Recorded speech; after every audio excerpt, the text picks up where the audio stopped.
Hello everyone, welcome to Vanshi academy YouTube channel. तो दोस्तों, video start करने से पहले मैं आपको अपने बारे में बता देती हूँ। मेरा नाम सविता है। मैंने MA BEd किया है। MA मैंने हिस्ट्री पॉलिटिकल साइंस दोनों में किया है। 6+ ईयर्स मेरे पास टीचिंग एक्सपीरियंस है एज ए PGT हिस्ट्री। तो मैंने NT-NET हिस्ट्री भी क्वालिफाई किया है। अनअकैडमी पर मैं एजुकेटर हूँ। वहाँ पर मैं NT-NET हिस्ट्री की आपको प्रिपरेशन करवाती हूँ। वहाँ पे मेरी फ्री क्लासेस और स्पेशल क्लासेस दोनों ही आपको मिल जाएगी। तो सविता नाम से सर्च करोगे तो आपको, अगर हिस्ट्री के कैटेगरी में सर्च करोगे तो आपको मेरी जो है वीडियो वहाँ पे मिल जाएगी। तो दोस्तों, आज मैं यहाँ पर करवाऊँगी राजस्थान माध्यमिक शिक्षा बोर्ड की 6ठी कक्षा की भूगोल का दूसरा चैप्टर, सेकेंड चैप्टर, जिसका नाम है सौर परिवार। तो यहाँ पर मैं मेन चीज़ें करवाऊँगी। हैंड रिटन आप नोट्स बना लो, साथ के साथ मेन पॉइंट लिख लो। आप विश्वास करो, आपको अच्छा लगेगा पढ़ के। मैंने कोचिंग इंस्टीट्यूट में भी पढ़ाया है। इससे क्या आपका रिवीजन अच्छी हो जाएगी। 6 से 12 तक मैं यहाँ पर आपकी NCERT और RBSC की दोनों ही बुक यहाँ पे करवाऊँगी।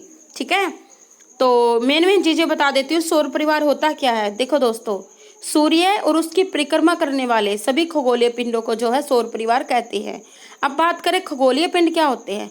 खगोलीय पिंड होते हैं जैसे कि ग्रह, उपग्रह, उल्काएं और धूमकेतु, क्षुद्र ग्रह, ये सभी मिलके जो है सौर परिवार बनाते हैं, या सौर जगत इसको कहा जाता है।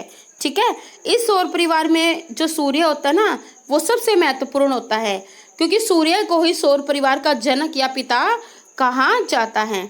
अब बात करते हैं ग्रह की। तो प्लैनेट्स की हम यहाँ बात करेंगे। देखो, सौरमंडल के सभी खगोलीय पिंड जो है एक निश्चित पथ पर सूर्य का चक्कर लगाते हैं, जिसे हम ऑर्बिट कहते हैं, या कक्षा कहते हैं, या कक्ष कहते हैं। ठीक है, देखो सूर्य के जो चारों तरफ घूमते हैं, यानी कि रेवोल्यूशन करते हैं, रिवॉल्व करते हैं, सारे ग्रह होते हैं जो घूमते हैं, उसमें क्या वो अपनी अपनी कक्षा में घूमते हैं। नहीं अभी इधर घूम रहे हैं ऊपर नीचे, यहाँ वो उनके कक्षा है, वो उसी में घूमते हैं, तो उसे कक्षीय ऑर्बिट कहा जाता है। यहाँ से क्वेश्चन आपका पूछा जाता है। तो दोस्तों, आपको पता है पुराने समय में जो है अंतरिक्ष के बारे में रिसर्च होती रही है। काफ़ी हमारे खगोल जो विदाएँ हैं, वैज्ञानिक आए हैं, तो सबकी अलग अलग धारणाएं थी। कि कोई कहता था सूर्य जो ग्रहों का चक्कर लगाता है, कोई कहता है ग्रह सूर्य के, कोई कहता है कि सूर्य केंद्र में है ना। तो ये सभी बातें आई थी। लेकिन अगर हम बात करें 1543 की, देखो कितनी पुरानी बात है, और उस समय में कितने इंटेलिजेंट खगोलविद या साइंटिस्ट हुआ करते थे। 1543 में हमारे जो है निकोलस कोपरनिकस ने कहा था। ठीक है, सबसे पहले इन्होंने जो बताया था कि सूर्य जो है सौरमंडल के केंद्र में है, सेंटर में क्या है? सूर्य। अब यहाँ इंपॉर्टेंट लिख लो, 1543 निकोलस कोपरनिकस। ठीक है, ये आप नोट राइट डाउन कर लो, जिस हिसाब से आप कर सको। इस वैज्ञानिक के अनुसार क्या है, सूर्य जो है सौरमंडल के केंद्र में है। हमारे सौरमंडल की आयु जो है 460 करोड़ वर्ष है। तो इन्होंने जो है आयु भी बता दी थी। ठीक है, 460 करोड़ वर्ष, ये भी आप देख लीजिए। सूर्य हमारे आकाश गंगा के लगभग 100 अरब तारों में से एक है ना। जो हमारी आकाश गंगा है उसके 100 अरब तारों में से सूर्य एक तारा है, यानी कि और भी तारे हैं ना, इतने सारे तारे भी हैं। तो सोच के देखो, बहुत सारे सूर्य है ना। ये तो हमारे सौरमंडल का है, इसलिए हमारे नज़दीक है अर्थ के, इसलिए हमारा ये एक तारा है। सूर्य क्या है भाई? जलती हुई गैसों का एक विराट पिंड है। अगर क्वेश्चन आ सकता है, सूर्य क्या है? जलती हुई गैसों का जो है एक विराट पिंड है। ये सदैव ना अस्थिर रहता है, अशांत रहता है। सूर्य में जो है हाइड्रोजन और हीलियम अधिक है। बात करें कौन सी गैस से सूर्य बना है, इंपॉर्टेंट, तो आएगी हाइड्रोजन और हीलियम। और हीलियम सबसे हल्की गैस होती है, ये भी ध्यान रखना। सौरमंडल के लिए सूर्य प्रकाश ऊष्मा जो है एकमात्र स्रोत है। जो हमारा सौरमंडल है, जहाँ हमारे जो 8 ग्रह है, उसके सैटेलाइट है, उपग्रह है ना, क्षुद्र ग्रह है, तो इन सब का जो है, अगर बात करें ग्रह की, इनका ऊष्मा का, प्रकाश का एकमात्र जो स्रोत है, सोर्स है, वो क्या है? सूर्य है। क्योंकि प्लैनेट्स के पास तो अपनी कोई ऊष्मा ऊर्जा जो प्रकाश नहीं होता ना, वो सूर्य के प्रकाश से ही, जो सूर्य से ही वो प्रकाश ऊष्मा लेते हैं। तो जो है इसका गुरुत्वाकर्षण जो है, यानी कि सूर्य का जो ग्रेविटेशनल जो फोर्स है, यानी कि गुरुत्वाकर्षण फोर्स है, वो सौरमंडल को बांधे रखता है। इसी कारण तो परिक्रमा करते हैं सारे ग्रह, और उनका अपना भी गुरुत्वाकर्षण बल होता है ना। ग्रहों का भी होता है और सूर्य का भी अपना है। सूर्य जो है पृथ्वी से अधिक दूर है। ठीक है, बहुत दूर है। अब बात आती है सूर्य का प्रकाश पृथ्वी तक पहुंचने में कितना टाइम लगता है। वेरी इंपॉर्टेंट, नोट में मेन नोट्स में हैंड रिटन नोट्स बना लो, मेन पॉइंट लिख लो यहाँ पर। 8 मिनट 30 सेकंड में जो है सूर्य प्रकाश जो है अर्थ पर पहुंचता है। एक तो ये हुई बात इम्पोर्टेंट। अब बात करते हैं हमारे सौर परिवार में कितने ग्रह है? 8 है। ठीक है, पहले 9 हुआ करते थे। प्लूटो एक और ग्रह होता था, उसे बौने ग्रह में रख दिया, 8 है। सूर्य के चारों ओर चक्कर लगाते हैं। ठीक है, ये जो इतनी दूरी पर स्थित है भाई, ये जो ग्रह है कि वे आपस में नहीं टकरा सकते, इनकी अपनी कक्षा है और दूरी पर है। ऐसा नहीं कि ग्रह ही आपस में टकरा जाएंगे। एस्ट्रॉयड जो है किसी भी जो है प्लेनेट्स के अंदर आ जाते हैं या टकराते हैं। जो क्षुद्र ग्रह होते हैं जो मंगल और बृहस्पति के बीच में होते हैं ना, ये आपस में नहीं टकरा सकते, ये दूरी है इनकी आपस में। तो आप बात करें कि जो है इनका अपना ना तो प्रकाश होता है ना इनकी ऊष्मा होती है। ये सूर्य से ही प्रकाश ऊष्मा दोनों प्राप्त करते हैं। सूर्य से दूर जाने पर अगर हम बात करें अकॉर्डिंग टू डिस्टेंस, सूर्य के से डिस्टेंस के अकॉर्डिंग हम अरेंज करें प्लैनेट्स को, सूर्य से दूरी के हिसाब से जो प्लैनेट्स वो कौन से हैं?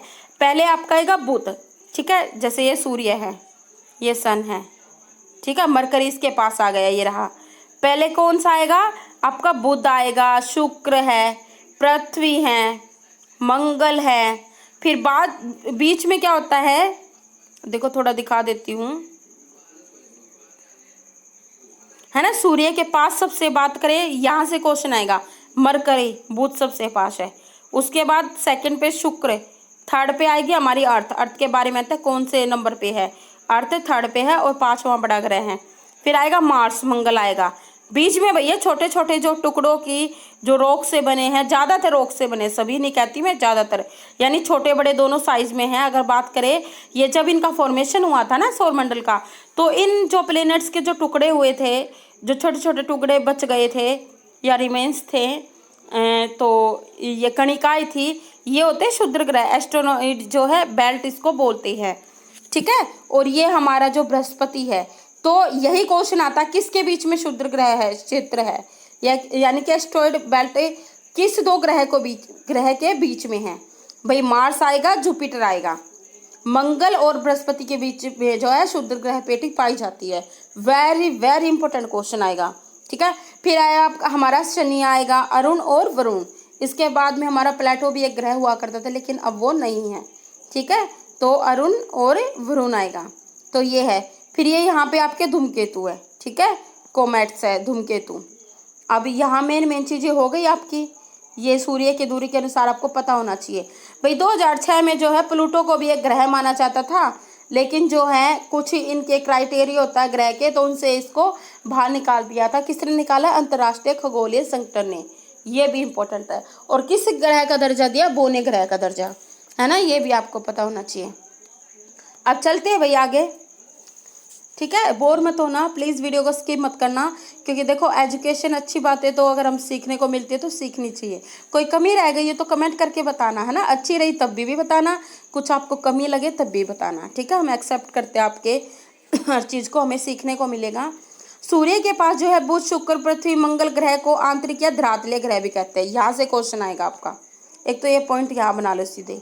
मैंने इंपॉर्टेंट क्वेश्चन भी डाले हैं इसके, यानी कि बुध है आपका, शुक्र, पृथ्वी और मंगल, इनको कहा जाता है भाई आंतरिक ग्रह, यानी कि क्षुद्र ग्रह के इधर वाले ग्रह जो होते हैं इस साइड वाले, इनको आंतरिक ग्रह बोलते हैं। क्यों बोलते हैं? क्योंकि ये ज़्यादातर या ये चट्टानों से बने होते हैं। ठीक है, इनको आंतरिक ग्रह कहते हैं। ये इनके जो घनत्व अधिक होता है और ये जो है चट्टानों से बने होते हैं, छोटे होते हैं, चट्टानों से बने होते हैं और अधिक घनत्व वाले होते हैं। ठीक है, इसलिए इन ग्रह को धरातलीय या आपका आंतरिक ग्रह कहा जाता है। अब बात करें बृहस्पति, शनि, अरुण और वरुण की। बृहस्पति, शनि, अरुण, वरुण की, तो इनको कहा जाता है बाह्य ग्रह। ठीक है,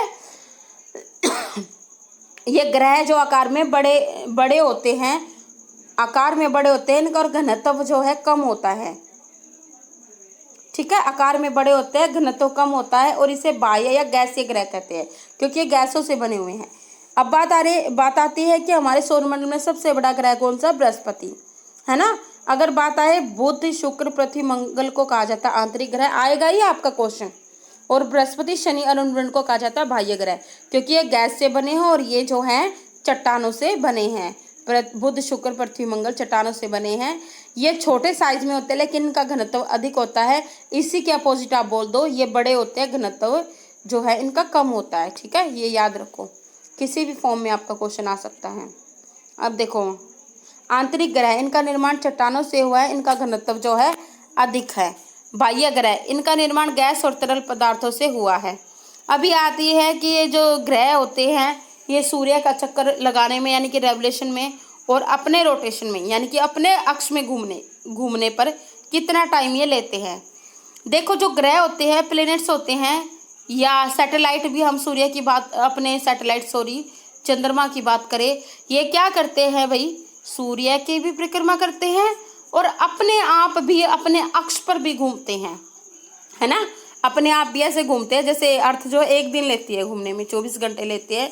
ठीक है, 23 घंटे और कुछ घंटे लेती है, तो जो हमारी पृथ्वी होती है वो एक दिन लेती है अगर हम बात करें। अगर सूर्य की परिक्रमा करें तो 365 दिन लेती है ना, और अपने अक्ष पर एक दिन में घूम जाती है। तो ये अपने आप अक्ष पर भी घूमते हैं, रोटेशन भी करते हैं और रेवोल्यूशन भी करते हैं। रोटेशन से दिन और रात बनते हैं और रेवोल्यूशन से जो है अपनी ऋतु बनती हैं। तो ये आपको दिया हुआ है, ये आप ना स्क्रीनशॉट ले लो। बुध का आप याद कर लो, बुध का भी इम्पोर्टेंट है आपका, अर्थ का तो आपको पता ही है ना। तो ये देख लो, स्क्रीनशॉट ले लो, एक बार इसे पढ़ लेना अच्छे से। इसमें यह आता है कि सबसे ज़्यादा कौन लेता है, सबसे कम कौन लेता है। ठीक है, शुक्र को जो है भोर का तारा कहा जाता है, चमकीला ग्रह कहा जाता है। सबसे गर्म ग्रह कौन सा, शुक्र है, क्योंकि वहाँ पे जो है एटमॉस्फेयर है। देखो, बुध पास में है लेकिन बुध में वायुमंडल नहीं है ना। वो हीट को क्या आ तो जाती है सन की हीट, लेकिन वो रुकती नहीं है वहाँ पे। और बात करें शुक्र की, तो वहाँ पे वायुमंडल है, CO2 ज़्यादा है, वो क्या आती है, हीट आती है, तो उसको वहाँ ऑब्जर्व करे रखते हैं और ऑब्जर्व कर लेते हैं, तो वो ज़्यादा गर्म है। ऐसे क्वेश्चन आपके एग्जाम में पूछे जाते हैं। तो सबसे कम जो है टाइम लेता है आपका रोटेशन में, वो कौन सा लेता है। ठीक है, अपने अक्ष में घूमने पर सबसे कम टाइम जो कौन लेता है, ये आप देख लीजिएगा, यहाँ से क्वेश्चन आते हैं। अब आगे बात करते हैं। खगोल वैज्ञानिकों ने सौरमंडल के सभी पिंडों के कई वर्ग बनाए हैं, जैसे ग्रह है, उपग्रह है, बौने ग्रह और लघु पिंड। ये हम ही ने बनाए हैं इनको देखकर।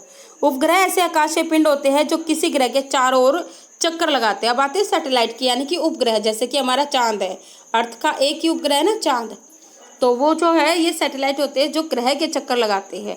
ऐसे पिंड जो सूर्य की परिक्रमा करता है और दूसरे पिंडों का रास्ता भी काटता है, बौने ग्रह कहते हैं। यानी कि देखो, सबका अपना रास्ता होता है, ऑर्बिट्स होती है, कक्ष होता है, ये हमने पढ़ा। ठीक है, लेकिन जो प्लूटो क्या था, यानी कि उन्हें बौना ग्रह क्यों कहा गया, यानी ये ऐसे पिंड सूर्य की तो परिक्रमा करते हैं। जो भी चीज़ है ना सौर परिवार में, खगोलीय पिंड सभी सूर्य की परिक्रमा करते हैं भाई, और दूसरे पिंडों का भी रास्ता काटते हैं, उसे कहते हैं बौना ग्रह। ठीक है, जैसे बौने ग्रह की बात करें, कौन कौन है, प्लूटो, एरिस, सेरिस, ये सभी जो है बौने ग्रह के उदाहरण है। ये आपको पता होना चाहिए, एरिस और सेरिस और प्लूटो आपको पता ही है। ठीक है, तो सौरमंडल के जो है सूर्य की परिक्रमा करने वाले सौरमंडल के बाकी सभी छोटे पिंड, यानी कि ग्रह तो नहीं है लेकिन वो छोटे पिंड है, जैसे कि एस्ट्रॉइड बेल्ट मैंने आपको बताया, शुद्ध ग्रह, उल्का पिंड और वरुण में के पाए जाने वाले अनजाने पिंड। ठीक है, तथा सौरमंडल में आने वाले धूमकेतु आदि को लघु पिंड कहा जाता है। अब बात आती है अपने अर्थ की। अर्थ तीसरा सूर्य से दूर है और 5वां बड़ा ग्रह, ये आपको पता होना चाहिए। देखो, जिस हम अर्थ पे रहते हैं वो विशाल है। ठीक है, इसका हमें पूरा ज्ञान नहीं पता, संपूर्ण ज्ञान हम नहीं कर सके इसका। सूर्य से दूरी के अनुसार तीसरा, आकार में ये 5वां है, सौर परिवार का 5वां बड़ा ग्रह है। Very important. अगर पहले की बात करें जुपिटर है, 5वें की बात करें हमारी पृथ्वी है। अन्य ग्रहों की तरह जो संपूर्ण प्रकाश एक ऊष्मा कहाँ से प्राप्त करती है, सूर्य से। चूंकि एक ग्रह है, प्लेनेट है, इसका अपनी ऊष्मा प्रकाश नहीं होता, सूर्य ही जो है सौर परिवार का एकमात्र प्रकाश का स्रोत है। शुक्र को पृथ्वी का जो है जुड़वा ग्रह भी कहा जाता है, बहन कहा जाता है, जुड़वा ग्रह कहा जाता है, क्योंकि इसका आकार और आकृति लगभग पृथ्वी के ही समान है। अगर बात करें क्यों कहा जाता है, ये भी आपको पता होनी चाहिए। ठीक है, पृथ्वी की उपग्रह से जो ली गई तस्वीरें यह गोलाकार दिखाई देती है ना। हमने जो इसकी सैटेलाइट से जो तस्वीरें ली है वो ये गोलाकार होती है। यह हमने अपनी जो है मनुष्यों की सैटेलाइट जो हमने बनाई थी, मानव निर्मित जो सैटेलाइट, वहाँ से इनके पिक्चर ली, तो ये जो है गोलाकार जो है दिखाई देती है। ये थोड़ी चपटी हुई ध्रुवों की तरफ, ठीक है, पूरी गोल तो नहीं है, ओवल जो शेप में है ये। पृथ्वी के मापन से पता चलता है कि यह दोनों ध्रुवों पर कुछ दबी हुई है ना, दोनों ध्रुवों पर दबी हुई है, विषुवत वर्त पर कुछ उभरी हुई है। तो पूरी तो ये गोल नहीं है ना, ध्रुवों पर कुछ दबी है और विषुवत वर्त पर जो है 0 डिग्री अगर अक्षांश की बात करें ये उभरी हुई है। सौरमंडल में पृथ्वी ही अनोखा ग्रह है जिस पर जीवन है, सभी को पता है। जीवन होने के कारण इसे जीवंत ग्रह कहा जाता है, ये सबको पता है। सूर्य के निकट है ये, सूर्य के निकटवर्ती ग्रह अधिक गर्म है और दूर जो ग्रह होते हैं वे अधिक ठंडे होते हैं, ये आपको पता होना चाहिए, है ना, ये तो जनरल सी बात है। इसलिए वहाँ जीवन संभव नहीं है। जो पास है ज़्यादा गर्मी भी नहीं होनी चाहिए, ज़्यादा ठंड नहीं होनी चाहिए। पृथ्वी का जो अगर औसतन हम तापमान देखें 15 डिग्री सेंटीग्रेड है, ये भी इम्पोर्टेंट है, ये भी आप राइट डाउन जो है कर लीजिएगा। जो जीवन के लिए आदर्श जो है तापमान, अनुकूल तापमान वायुमंडल के कारण बना रहता है, ठीक है, आदर्श तापमान है जीवन के लिए। यह पर्यावरण के 3 प्रमुख घटक है, परिमंडल है, जो प्रमुख घटक या परिमंडल आपस में मिलते हैं और एक दूसरे को प्रभावित करते हैं, ठीक है, ये वेरी इंपॉर्टेंट आपका, ठीक है। तो क्या क्या है ये मैं बता दूं। देखो, जीने के लिए वायुमंडल की आवश्यकता होती है, स्थलमंडल यहाँ पे है, जो पृथ्वी की ठोस परत होती है ना जिस पर हम रहते हैं भाई, उसको कहते हैं स्थलमंडल। देखो, जो हम रहते हैं, जहाँ पे घर बनाते हैं, एग्रीकल्चर करते हैं, बिल्डिंग्स बनाते हैं, इंडस्ट्री बनाते हैं, उसे कहते हैं स्थलमंडल या भूमंडल या आपका लिथोस्फीयर, ठीक है, इंग्लिश में बात करें लिथोस्फीयर। स्थलमंडल पे भाई मिट्टी पाई जाती है और किसी न किसी रूप में सभी जीवों का भोजन यानी कि एग्रीकल्चर भी यहाँ होती है, यहाँ पे पौधे भी, वनस्पति भी जो है यहाँ पाई जाती हैं। स्थलमंडल से विभिन्न प्रकार के खनिज हमें मिलते हैं ना, मिनरल्स भी यहाँ से मिलते हैं जो जीवन निर्वाह के लिए इम्पोर्टेंट होते हैं। पृथ्वी के चारों ओर गैसों का आवरण है, उसे वायुमंडल कहा जाता है, जो कि बहुत जरूरी है। ये पृथ्वी की रक्षा भी करता है ये आवरण। जैसे एस्ट्रॉइड जब पृथ्वी पर आते हैं ना, तो ये वायुमंडल से ही जो है जल जाते हैं, घर्षण से वायुमंडल के। एस्ट्रॉइड क्या होते हैं, क्षुद्र ग्रह, ये पृथ्वी की तरफ आकर्षित होते हैं। तो पृथ्वी का वायुमंडल पृथ्वी की रक्षा करता है। अर्थ के वायुमंडल में प्रवेश करने से पहले ये नष्ट हो जाते हैं घर्षण से। कुछ बड़े होते हैं वो अलग बात है, जो पृथ्वी पर गिर जाते हैं पत्थर के रूप में, पिंड के रूप में। ये पिंड बहुत महंगे बिकते हैं, है ना। तो ये जो गड्ढे कर देते हैं अर्थ पर, जैसे एक जो आपका पिंड पड़ा था, एस्टेरॉयड पड़ा था, उसने कहा जाता है डायनासोर को भी खत्म कर दिया था, ठीक है। कुछ जो है इस वायुमंडल से जल के जो है नष्ट हो जाते हैं, वायुमंडल में ही खत्म हो जाते हैं, है ना। एस्टेरॉयड जो होते हैं उसी को फिर उल्का कहते हैं ना, जो एक पिंड के रूप में गिर जाते हैं उसे उल्का पिंड कहते हैं। बस यही इसमें अंतर होता है, ठीक है। अब बात करें, जो गैसों का आवरण है उसे वायुमंडल कहा जाता है, यानी कि आपका जो एटमॉस्फेयर कहा जाता है। Nitrogen, oxygen, organ, carbon dioxide आदि वायुमंडल में पाई जाती है। ये गैसेस यहाँ पे मिलती हैं। सबसे ज़्यादा नाइट्रोजन मिलती है भाई, है ना। ऑक्सीजन आपकी 21% है। आपको पता है कोरोना काल में ऑक्सीजन की कितनी कमी हो रखी है ना, पेड़ ज़्यादा से ज़्यादा लगाओ। ऑक्सीजन क्या है, एक जीवनदायिनी गैस मानी जाती है। तो ऑक्सीजन क्या है, एक जीवनदायिनी गैस है, सभी को पता है ना, जिसे सभी जीव श्वसन क्रिया में लेते हैं। जल जो जीवन के लिए सबसे आवश्यक तत्व है वो भी जो है पृथ्वी पे मिलता है। 71% भाग पर जो है जल है, यानी कि हाइड्रोस्फीयर की अगर बात करें, है ना, जल भी अर्थ पे है 71%, यानी हाइड्रोस्फीयर। तो अब बात करते हैं, इसे जलमंडल कहा जाता है। पृथ्वी को जल ग्रह या नीला ग्रह भी कहा जाता है, क्योंकि ये नीला दिखता है दूर से, पानी पानी है ना 71% यहाँ पे। पृथ्वी पर जल महासागरों, सागरों, झीलों, नदियों आदि में पाया जाता है। महासागरों का जल भाई खारा होता है, सभी को पता है, ज़्यादा लवणीय होता है। पृथ्वी की सतह के अधिकांश भागों पर किसी न किसी प्रकार का जीवन पाया जाता है।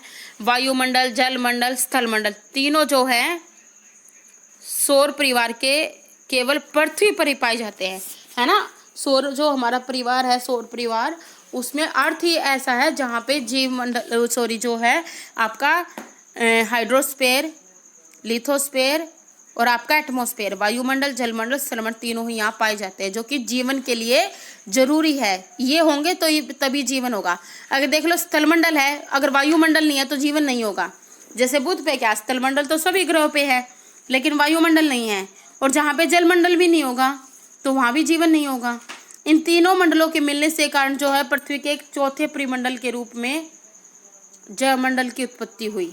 ठीक है, जब ये देखो कॉमन सी बात है, अगर तीनों मंडल है, जल मंडल, वायुमंडल, स्थल मंडल, तो इन्हीं से जो जीवों की उत्पत्ति हुई ना, जीवन संभव जो है इन्हीं से है। तो जो है इन्हीं से जो जैवमंडल की, इस परिमंडल के चौथे परिमंडल के रूप में जैवमंडल की उत्पत्ति हुई, जहाँ जीव जंतु अस्तित्व जो इनका पाया जाता है। हम भी आते हैं ना, जैवमंडल में जीव जंतु है, पेड़ पौधे हैं, मनुष्य हैं। अब तक ब्रह्मांड की ज्ञात जानकारी के अनुसार केवल पृथ्वी पर ही जीवन संभव है।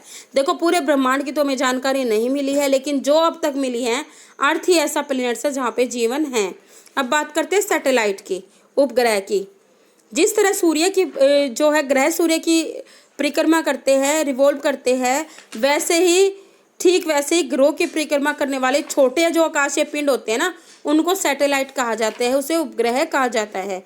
अर्थ की अगर बात करें तो ठीक है, जो ग्रहों की परिक्रमा करते हैं उन्हें क्या कहते हैं? सैटेलाइट कहते हैं, उपग्रह कहते हैं। जैसे कि पृथ्वी का केवल एक ही उपग्रह है, एक ही सैटेलाइट है, चंद्रमा। किंतु कुछ अन्य ग्रहों के भी जो है, देखो पृथ्वी है, सबके अपने अपने उपग्रह होते हैं, है ना। तो मैं बताऊंगी कौन से ऐसे ग्रह हैं जिनका कोई भी उपग्रह नहीं है, वो बात अलग है, लेकिन सबके उपग्रह के ग्रहों के अपने उपग्रह है। अर्थ का तो एक ही है चंद्रमा, सभी को पता है, सैटेलाइट सिर्फ एक है चंद्रमा। लेकिन कुछ ऐसे भी ग्रह हैं जिनके एक से ज़्यादा ग्रह होते हैं ना, एक से अधिक ग्रह होते हैं। जैसे शनि और बृहस्पति के कई उपग्रह है। अगर बात करें सबसे ज़्यादा किसके है? शनि और बृहस्पति के। अब बात आई है बुध और शुक्र की। बुध शुक्र का कोई भी अपना जो है उपग्रह नहीं है। देखो हो सकता है पहले कभी जो है बुध और शुक्र का उपग्रह रहा हो, है ना, अभी तो नहीं है, लेकिन हो सकता है, ऐसा अनुमान लगाया जाता है कि रहा होगा। लेकिन गुरुत्वाकर्षण बल से जो है, सूर्य के गुरुत्वाकर्षण बल से वे सूर्य में ही समा गए, ये माना जाता है। क्योंकि जो ग्रह होते हैं उनमें तो जो बड़े होते हैं ना, वो नहीं समा पाए, लेकिन उपग्रह छोटे होते हैं, कहा जाता है ऐसा। तो ऐसा है जो शुक्र और बुध है ना, मरकरी और वीनस, इनका अपना कोई सैटेलाइट उपग्रह नहीं है। ग्रहों की बात ही उपग्रहों में भी है, ऊष्मा प्रकाश नहीं होता, तो सिर्फ तारों में है ऊष्मा प्रकाश होता है। तो जैसे ग्रह में नहीं होता, ऐसे उपग्रहों का भी अपना ऊष्मा प्रकाश नहीं होता, वे भी सूर्य के ताप और प्रकाश पर ही निर्भर हैं। अनेक उपग्रह चंद्रमा से भी बड़े हैं। जैसे देखो ये लाइन बड़ी इंपॉर्टेंट है, अब ये आप राइट डाउन कर लीजिए। और इससे पहले कि आपको जो लगे है ना, जो मैंने बताई, जैसे शनि और बृहस्पति के कई उपग्रह है, बुध शुक्र का कोई उपग्रह नहीं है। वेरी इंपॉर्टेंट, ऐसा क्वेश्चन आता है कि कौन से ऐसे ग्रह है जिनका कोई भी उपग्रह सैटेलाइट नहीं है? तो बुध और शुक्र, मरकरी और वीनस। तो सिर्फ इतना ध्यान रखो, सूर्य के पास है, इनका सूर्य जो है समा गए सूर्य में, ये इनके उपग्रह हैं। तो ध्यान आ जाएगा, हाँ बुध शुक्र का कोई उपग्रह नहीं है। ऐसे ट्रिक्स ही आप बना लीजिए, ठीक है। तो चंद्रमा से भी बड़े जो है हमारे, जो चंद्रमा से बड़े भी उपग्रह है, जैसे शनि का टाइटन। ऐसा क्वेश्चन कई बार आपका कॉम्पिटिटिव एग्जाम में आया है कि टाइटन किस ग्रह का उपग्रह है। वेरी इंपॉर्टेंट, ये राइट डाउन कर लीजिए। शनि का टाइटन, बृहस्पति का जो है गैनीमीड और कैलिस्टो, ठीक है। जो आपका जुपिटर का है जो सैटेलाइट है, गैनीमीड और कैलिस्टो, ठीक है। तो नेक्स्ट चलते हैं हम। शनि के उपग्रह टाइटन पर पृथ्वी की तरह सघन वायुमंडल है, ठीक है। वायुमंडल है, एटमॉस्फेयर है टाइटन पर, वहां भी नदियां और जलाशय है, और धरातल पृथ्वी जैसा ही है, ठीक है। फिर ऐसी क्या बात है जो यहाँ पर जीवन नहीं है ना, क्योंकि सभी चीजें हो गई, एटमॉस्फेयर भी हो गया है, और लिथोस्फेयर भी है, और आपका हाइड्रोस्फेयर भी है। उसके वायुमंडल की प्रमुख गैस क्या है? नाइट्रोजन, ठीक है। अब यहाँ एक कमी क्या रह गई, यानी कि अगर ऑक्सीजन होती तो यहाँ पे भी जीवन हो जाता, लेकिन नाइट्रोजन यहाँ की प्रमुख गैस है जहाँ जीवन संभावना नहीं है। इसका पता लगाने में वैज्ञानिक अभी प्रयासरत है, ठीक है। टाइटन का भी पता लगा रहे हैं कि यहाँ पे जीवन हो सकता है या नहीं है ना, तो ये सभी अभी पता कर रहे हैं। अब बात आती है चंद्रमा की। देखो चंद्रमा पृथ्वी का सबसे नजदीकी गोलाकार जो आकाशीय पिंड है। आधुनिक खगोल शास्त्रियों ने अनुसार वहां जल एवं वायु है, यानी कि जल का भी अभाव और वायु का भी, ठीक है। इसलिए वहां जीवन संभव नहीं है। हमारी पृथ्वी के धरातल एवं चंद्रमा के धरातल में कुछ समानता है। देखो एक तो आप ये इंपॉर्टेंट बात आप लिख लो कि टाइटन पे जो है एटमॉस्फेयर है, ये सभी है ना, ये आप स्क्रीनशॉट ले लीजिए, ठीक है। तो धरातल कैसे समानता है? चंद्रमा का धरातल पृथ्वी के धरातल की कई तरह की उबड़ खाबड़ है। जैसे अर्थ पे उबड़ खाबड़ है, ऐसे ही जो चंद्रमा पे भी आप देखते हो ना, जब पूरा गोल निकलता चांद तो दिख जाती है हमें परछाइयाँ जो होती है, उबड़ खाबड़ है और धुंधला दिखता है, क्योंकि जो गड्ढे है ना उन तक जो रोशनी नहीं पहुंच पाती सूरज की जो है। चंद्रमा की तुलना में पृथ्वी लगभग 81 गुना बड़ी है। ठीक है, कितने गुना बड़ी है? 81 गुना। अब बात आती है चंद्रमा की कलाई, वेरी इंपॉर्टेंट है ना। पृथ्वी और चंद्रमा दोनों की आकृति जो है गोलाकार है, दोनों ही सूर्य के प्रकाश से प्राप्त करते हैं, इस कारण दोनों के आधे भाग पर प्रकाश रहता है। ठीक है, आधे भाग पर जो है इसके प्रकाश रहता है, क्योंकि दोनों जो है सूर्य से प्रकाश प्राप्त करते हैं, और आधे भाग पर अंधेरा रहता है। सूर्य से प्राप्त जो है प्रकाश की किरणें चंद्रमा से परावर्तित होकर पृथ्वी पर आती है। जो सूर्य से प्रकाश है ना, उससे उसकी जो किरणें होती है चंद्रमा से परावर्तित होकर पृथ्वी पर आती है, उसे हम क्या कहते हैं? चांदनी कहते हैं ना। आपको दिखती ना पूर्णिमा की रात वाले दिन चांदनी। महीने में एक बार जो है चंद्रमा का पूर्ण प्रकाशित भाग पृथ्वी पर सामने आता है, उसे पूर्णिमा कहते हैं। एक बार चंद्रमा जो है पूरा निकलता है, और इसी तरह महीने में एक बार चंद्रमा अप्रकाशित भाग पृथ्वी पर के सामने आता है। देखो, एक बार जो होता है पूरा चंद्रमा निकलता है, और एक बार नया चंद्रमा होता है, न्यू मून उसको बोलते हैं। अमावस्या को चंद्रमा बिल्कुल गायब हो जाता है और पूर्णिमा को पूरा निकल जाता है, इसे जो है कलाई कहते हैं चंद्रमा की। ठीक है, वो मैं आपको यहाँ से दिखाऊंगी। देखो, ये देख लीजिए, पूर्णिमा से क्या है? पूरा गोल है। फिर क्या होता है? धीरे धीरे ये घटता जाता है, घटता अर्धचंद्र बिल्कुल आ जाता है, अमावस्या को बिल्कुल ही ये चला जाता है, इसे न्यू मून कहते हैं। ठीक है, यहाँ पर फिर ये बढ़ता जाता बढ़ता उभार जो पूर्णिमा को ये पूरा गोल हो जाता है, इसी को चंद्रमा की जो है कलाई कहा जाता है, कि ये जो है अलग टाइम में अलग शेप जो है ये लेता है। ठीक है, अब देखते हैं इसकी इम्पोर्टेंट चीजें। चंद्रमा पर दिन में बहुत अधिक गर्मी एवं रात्रि में बहुत अधिक ठंड पड़ती है, इसलिए वहाँ का वातावरण जीवन के अनुकूल नहीं है। चंद्रमा को जो है अपने अक्ष पर घूमने में 29 दिन एवं पृथ्वी के चारों ओर चक्कर लगाने में 27 दिन लगते हैं। जब वो रोटेशन करता है तो 29 डेज लगते हैं, जो रेवोल्यूशन करता है तो 27 डेज लगते हैं।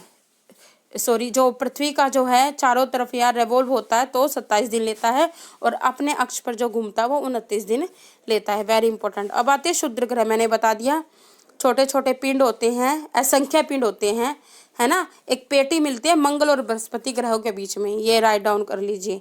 इनका जो है ग्रहों के मलबे से इनका जो है निर्माण हुआ है। सेरेस इसका प्रमुख उदाहरण है। अब आती है उल्कापिंड की। उल्काएं धूमकेतु या क्षुद्र ग्रह से टूटे हुए टुकड़े, है ना। उल्काएं धूमकेतु या क्षुद्र ग्रह से टूटे हुए टुकड़े जो पृथ्वी के गुरुत्वाकर्षण से धरती की ओर खींचे चले आते हैं। मैंने बताया ना, मार्ग में वायुमंडल से घर्षण, क्योंकि एटमॉस्फेयर है जो अर्थ की रक्षा करता है, घर्षण के कारण वे जलने लगते हैं और नष्ट हो जाते हैं। वायुमंडल में घर्षण के साथ ये चमकीली रेखा के रूप में दिखाई पड़ते हैं, जिन्हें हम टूटा तारा कहते हैं ना। हमेशा विश मांगते हैं, टूटा तारा है। कुछ उल्काएं जो है बहुत बड़ी होने के कारण ये पूरी तरह से नष्ट नहीं हो पाती, पिंडों के रूप में जो है ये पृथ्वी से टकराती है, और ये जो पिंड के रूप में पृथ्वी पर गिर जाती है और गड्ढे बनाती हैं। जैसे कि अमेरिका में एरिजोना प्रांत में उल्कापिंड गिरने से बना ये गड्ढा है। ठीक है, तो ये कुछ गड्ढे जैसे ये तो जिनमें पानी नहीं भरा होता, ये वे गड्ढे हैं। लेकिन कुछ ऐसे गड्ढे होते हैं जिन पे पानी भर जाता है, वो झील के रूप में बदल जाता है, जैसे महाराष्ट्र के लोनार झील, है ना। तो ये है गड्ढे बना देते हैं। ऐसे चंद्रमा पे भी, ऐसा नहीं कि पृथ्वी पे ही जो है उल्कापिंड गिरते हैं, चंद्रमा पे भी गिरते हैं, बुध पे भी गिरते हैं, है ना, शुक्र पे भी गिरते हैं। अब सबसे ज़्यादा गड्ढे तो बुध पे बनाएंगे, क्योंकि बुध पे एटमॉस्फेयर नहीं है ना। शुक्र पे फिर भी एटमॉस्फेयर है। अर्थ पे गिरते हैं, क्या होता है, मंगल बृहस्पति के बीच में होते हैं, आते हैं, इनके ग्रहों के गुरुत्वाकर्षण से खींच जाते हैं, अपने रास्ता से भटक जाते हैं। मान लो मंगल ने अपनी तरफ खींचे, मंगल निकल गए, आ गए भी रेवोल्यूशन में। फिर क्या है, ये अर्थ के आ जाते हैं। कुछ छोटे होते हैं, अर्थ के वायुमंडल से घर्षण करके जल जाते हैं, रोशनी की तरह दिखाई देते हैं। कुछ ऐसे होते हैं पूरी तरह से नहीं जल पाते, अर्थ पे गिर जाते हैं और गड्ढे कर देते हैं। माना जाता है ऐसा ही एस्टेरॉयड जो पृथ्वी पे पड़ा था तो वहाँ से डायनासोर का अंत हुआ था। ठीक है, ऐसा ही। तो ऐसा हमेशा नहीं होता, बहुत सारे उल्कापिंड ऐसे चलती रहती है हलचल, छोटे मोटे होते हैं जो जल जाते हैं। कई बार न्यूज आते हैं ना कि इतने सालों में अर्थ खत्म हो जाएगी, ऐसा उल्कापिंड पड़ेगा, है ना।